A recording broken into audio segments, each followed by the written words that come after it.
This is Mike Roth. Welcome to the Open Forum in the Villages podcast. In this show, we're going to talk to leaders in the community, leaders of clubs, and interesting folks who live here in the villages to give perspective of what's happening here in the villages and information that I think all villagers should have. We hope to add a new episode most Fridays at 9 o'clock. This is Mike Roth on Open Forum in the Villages. I'm here today with John Maiorino.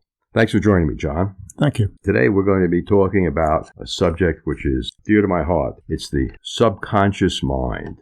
We all have one, at least I hope most people do. Have you ever run into someone who didn't have a subconscious mind? Everything was conscious? I walk around in a daze. Or everything is uncensored. It works both ways. John, I like to start every show with a little bit of a joke, and here's today's for my grandson, Evan. What's worse than raining cats and dogs? What does it mean? No, what's one step worse than raining cats and dogs? Pouring. Hailing taxis. Okay. Sorry about that. Okay, Evan. That joke goes down the drain. John, why don't you tell our listeners a little bit about your background before we get started with some questions? Yeah, I got into psychology some years ago. I had a bachelor's in engineering, but I found that having to work with large corporations, which I did, it's more about the human side than the process side. So I skipped through my education on engineering after about 10 years, and I took up psychology. And then I began to learn how humans respond, how they get excited, what motivates them, what turns them on to a product, and all the different influences about how a human really takes in information, processes the information, and does something with it. And I've been teaching that all over the world ever since, probably in 17 countries now. Mm-hmm.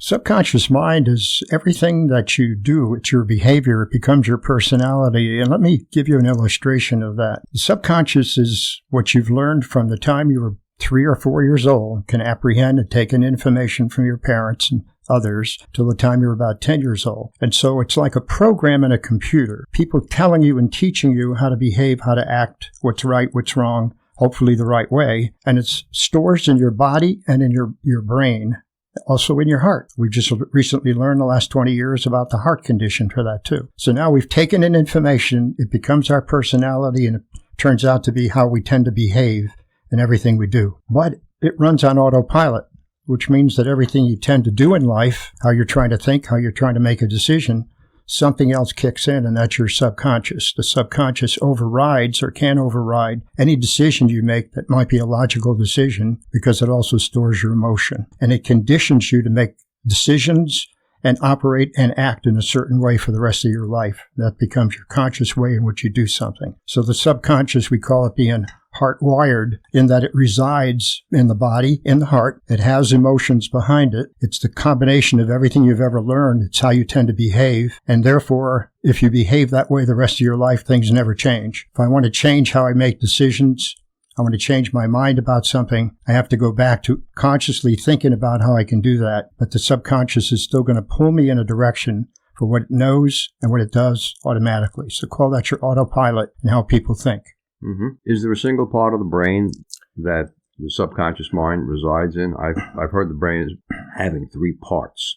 The brain does. It has several parts. But the interesting part of this is that this actually resides not only in the brain, but also in the heart. Everything that you see and that you experience in life goes through the brain.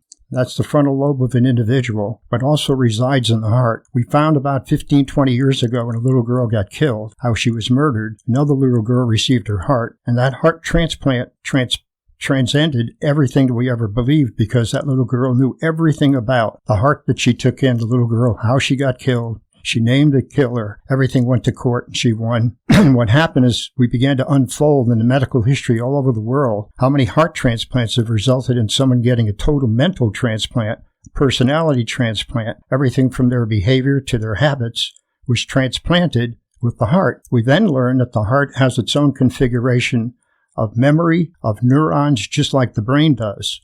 So when information comes into you, it goes not only into your brain, but it also goes into your heart. And the heart also stores the emotion behind the decision you're about to make. Mm-hmm. So where does the power of the subconscious mind come from, John? Power of the subconscious is talked about because If you can control your subconscious, you can control your body, you can control your thinking, you can control your life. And the key to the power is a word called awareness. Awareness is the biggest word in the language of emotional intelligence because things come to light. You suddenly get awakened to making a decision. Instead of your subconscious kicking in and doing what you've always done, the mind begins to kick in with something we call the conscious. And the conscious is an awareness of what you're doing and what you're saying. If I can control that awareness, I'm controlling the power over my decisions, my thoughts, my behaviors, and my action. But most people don't that. But 99% of us don't even understand how to do that. Mm-hmm. And the understanding comes from the awakening and the awareness. You step back and you think about something before you go ahead and do it. Mm-hmm. Our parents taught us a long time ago, if you're going to get upset, count to 10. Mm-hmm. That means don't react. Your subconscious is your reaction. Your conscious is telling you what to do the right way. And if that can kick in, then you got the world on a string because you can do almost anything better because you're going to figure out the way to do it and do it well and do it right. Mm-hmm. I've heard people say that they were diagnosed with stage 4 cancer of some type. They use their positive self-talk or thinking or subconscious mind to cure the cancer. Do you think that's possible, John? Absolutely. That's some of the examples of how the power is demonstrated in life. One of them is healing. You might know it as the placebo effect. The placebo just means that it's a willing to please yourself, okay? What the placebo is really doing, it operates in a way in which your mind tells your body how to behave. And as it does, it's teaching the body to think and believe and operate in a very different way. I'll give you one example. And this goes back to even older than I am in the villages. 1840, there were no pain-killing meds available. 4,000 operations were done. The patients were told that there's no pain whatsoever, no condition under which they could be painless, and they experienced very little or absolutely no pain. That's recorded, okay, because they kept a very careful watch on what they told the patients and what the patients believed and how the patients behaved, but the patients didn't receive any pain. And we learned about the placebo, which, by the way, is approved by the FDA as a treatment for any kind of an illness today, which you teach the patient what they should believe, the body behaves according to what that patient hears and reacts accordingly. So the brain and that subconscious and conscious coming together is telling the body, you're going to be okay, you're going to be healed, everything is fine, the operation was a success. Give you another one. They just did a major study on that, Parkinson's disease. Patients were told that to walk across the room, they couldn't. Their heads were going in different directions. They had no sense of direction. They were all over the place. They couldn't focus. But they were told by a certain color of glasses we're going to put on you, it's going to change the way you see and you think. So they tried different colors. When they got to green, the color of their glasses, people were walking across the whole room and back as if nothing ever happened to them. So by changing the configuration, the input being in this way, the glasses and what they saw and the color of that, they changed what they believed was going to happen in their body. A greater example is sports. Jack Nicklaus can tell you all about it. He wrote a book on it. Still one of the greatest. He began by practicing 3 hours to 4 hours a day. Today, he just thinks about the correct swing, sits in a room, and he thinks about the swing under all circumstances, 2 to 3 hours a day to every 1 hour that he practices, 2 to 3 hours a day in thinking about it. Now we find out that all kinds of athletes are doing exactly the same thing. Well, there is such a thing as muscle memory. That's correct. And someone like him or Tiger Woods would have a great muscle memory, so they wouldn't even have to think. But as they do. In fact, this is in not only the Bible, the Quran, and all kinds of specific books that people follow. It's saying, as you think, so you will be. Mm-hmm. And so now we know that that's not only a thought in the Bible, but it's actually a configuration that happens, because as you think, you're changing your body's reaction. And so the body's going to behave according to what you believe and according to what you think. Therefore, the placebo works. The conditions about visualization work, and they work because the mind is telling the body how to behave. The body is really your subconscious. It right. behaves according to the subconscious. At this time of year in January, people do their vision boards. They put something up on their vision board, and we used to do this when I was a Sandler trainer. Their visions would come true by the end of the year, sometimes faster, sometimes slower, but it seemed always to work out. Some of the visions were unusual. Yeah. And sometimes they were transposed. I remember there was this one guy, I don't want to use his name. He put a motorboat with 2 blondes in bikinis going across like Biscayne Bay. And towards the end of the class, everyone was explaining what his vision or her vision board meant. And he gets up, proudly shows the boat and the two beautiful women, and it says, "I'm going to get divorced this year." And he did. That wasn't a vision. That was a promise. Well, that was a consciously made promise. Sometimes. But he had the right vision. Subconscious mind. Subconscious mind. Yes, it is. What are the effects and benefits to the average person of having the powers of controlling their subconscious mind? Oh, that's great. And it's great to understand that, especially living in the villages, because the effect and benefits are health-wise, wealth-wise, in every possible part of your body to achieve the goals that you have and you still could have in your life by changing your focus from feeling ill or getting old to saying, I've got years of retirement, I get many years ahead of me, and I'm thinking about all the things I'd love to do that I've never been able to do, and I'm still very healthy and I'm going to remain healthy. And if you condition your mind to that, then you're focused on that, then what's going to happen is you're going to change your ability to do many of the things that you had a hope for or a vision for in your life and take it off of, and this is the subconscious. Remember, subconscious could be your enemy. Take it off of the fact that I'm 80 or I'm 85 and I'm beginning to feel this way and I can't think anymore. That draws you down, and it may be a reality, but you can overcome the reality with the positive thought about, heck with that. I feel great. I'm still alive. I'm living years longer than people told me I would live. Mm-hmm. And I now can do the things I've never done before. And you put that in front of you, and all of a sudden you begin to act 10 years younger. As a matter of fact, we know by science that if people change their habits in terms of how they think and how they talk, and you often talk about how you think. I'm not feeling well today. This is going to be a difficult day. You aren't going to feel well. It's going to be a difficult day. But if you feel, I feel great. I'm excited about being retired. There's so many things I want to do. Let me look at my schedule and go out and start doing them. Because I've got another day of life, another year of life, and who knows, maybe 10 more years. And I'm going to live that life to the end. And all of a sudden, your body gets better because we know that certain endorphins get released into your body when you feel positive and you have a clear vision. And those endorphins are working on the body's chemicals to make you feel better, but also get better. Mm-hmm. So you feel stronger and you're able to do more than you ever thought you can do. Now, I've never been a member of an optimist club, but that was very optimistic. Yeah, optimist is a nice word to come up, but you have to have the ability to change along with your optimism. And part of that whole process is your focus on what could happen, not your optimism. But then you have to go into an inner focus. And this is the difficult part, and this is the power. Listen carefully to the power. Your subconscious is going to draw you in a different direction because it's full of information that you've received all your life, even when you were young, about what you can't do, about what the body's doing.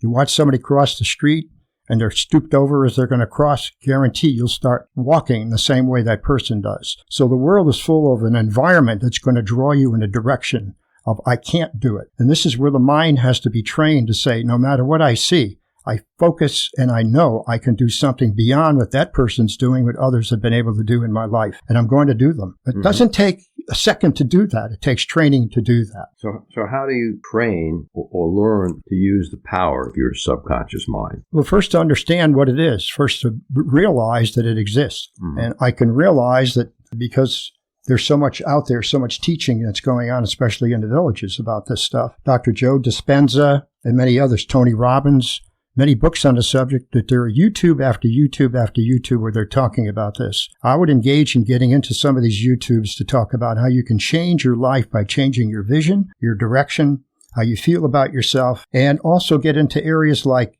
and there are many of them in the villages, yoga, mindfulness, meditation, all kinds of clubs on that, 3,500 clubs out here. And you can get into some of those so that you can get into an area where you begin to slowly change the way in which you think automatically. Remember, automatic thought comes from the subconscious. What you need to do is to get into an engagement of the reality of careful thinking clearly today and not picking up on what you've been doing all your life. Well, that's the subconscious. Yeah, the subconscious mind started to get structured probably when you were 2 or 3 years old, and it gets additive. And the way I understand it, there is no erase button on a subconscious mind.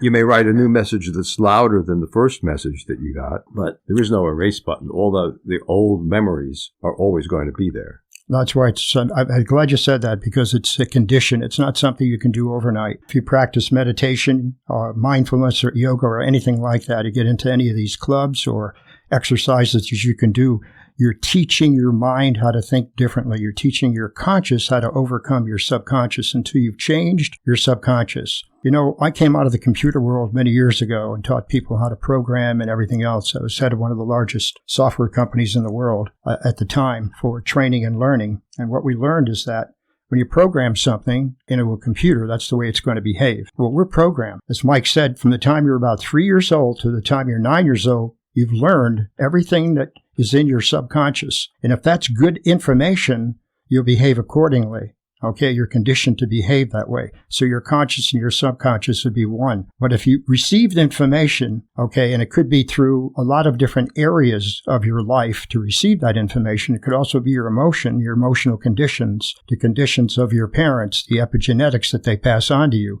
Many of the information that's programmed your subconscious needs to slowly change so your conscious and your unconscious become one. So it's not an overnight thing you can do, and that's why you're getting into, not only in the villages and places like meditation, yoga, mindfulness, and all those good drivers, but you're slowly conditioning your mind to overcome what you may have learned over 60 years, not just 6 years. Oh, yeah. That's your automatic behavior. What's the difference between meditation and mindfulness? People might be confused. Yeah, meditation goes into a deep area of your mind where you're clearing it out and you're meditating on something. It could be a sound, it could be a picture, it could be anything. And you're meditating to calm your mind down, to get into the relaxed position where you can just reflect on something, and you begin to reflect on different things. So that's what meditation can do, is to stop your subconscious from driving your ideas, your consciousness. Because that subconscious is going to kick in every second of your life. It's 99% stronger than your conscious. Remember that. It's what your program is telling you to do. And mindfulness does the same thing, but in mindfulness, you're focusing on something specific. So you're becoming mindful of your situation, and then you're focusing on something that you really like to have or like to do or like to change. And you're mindful also of everything around you, your environment. And so what you're doing is conditioning it under both conditions. One meditation is going into deep thought about one area.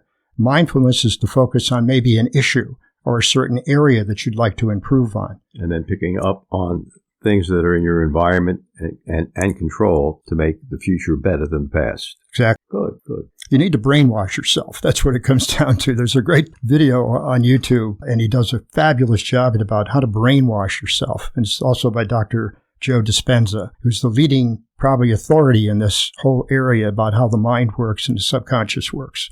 I would look at any of the YouTubes that he's put out recently and say, now I'm learning something. But learning something is only the introduction. The introduction has to be built into your body, and the body doesn't change overnight, so it means practice.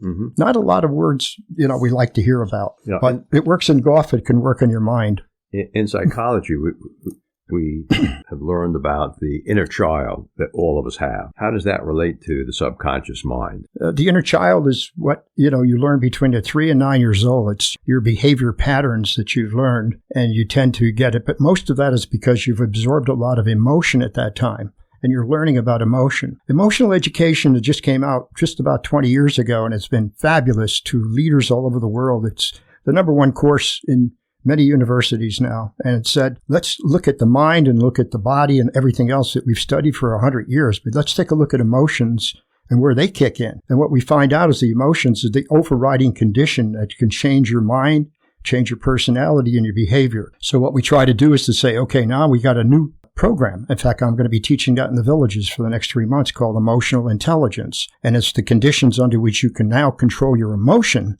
not your subconscious. Because both of those are kicking in. The emotion's liable to take you in the wrong direction because you've also inherited a lot of the emotion. You get a lot of that emotion from your parents as well. Mm-hmm. But you pick that up over the years. It's an automatic habit, and changing that habit is not easy. Right. They pick it up from their parents and their grandparents. And we used to say that this subconscious learning goes back at least 75 years in most people's families. It does, and that's called the gene structure, and the genostructure is what is the condition of the body. That's why we call the gene structure really your subconscious. It's the structure of your body and the genes within your body that behave in a certain way. And you inherit a lot of that. But what I studied over the past, especially 5 or 7 years, because I lost both my daughters to cancer and they had the same condition. And I wanted to find out in detail what caused the cancer and what caused them both to have that same condition, that emotional condition that caused that. So I went all the way back and looked at patterns of behavior and how it may have occurred. Some people thought it was in the soil of the place where they used to live. Others thought about what they were taught. And it turned out that it's a combination of everything. Epigenetics is what you're passing on from your parents. Yes, that's gene structure. But now we know the genes can be changed with a pattern of thinking that can change the gene structure.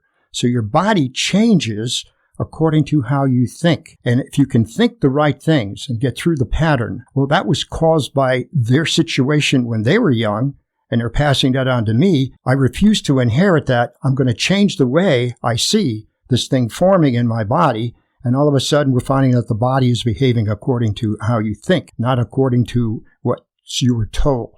So you have to be very careful about what people tell you about your history. So you believe that the subconscious mind actually can help people cure themselves of cancer? I believe that the conscious mind can cure people of cancer because they can override the conditions under which the subconscious is already buried indebtedly in driving the body in a certain direction. Mm-hmm. And if they can change the code in which that body is responding to, which is a negative code, and they can automatically say, but basically, here's what I can do, and I'm finding out that this does work, and I believe it'll work in me because I'm conditioned to making that work. You're suddenly changing your health pattern. You're suddenly eradicating that cancer in your body. Okay, good. Joe, if someone wants to contact you after they've heard this podcast, how would they do that?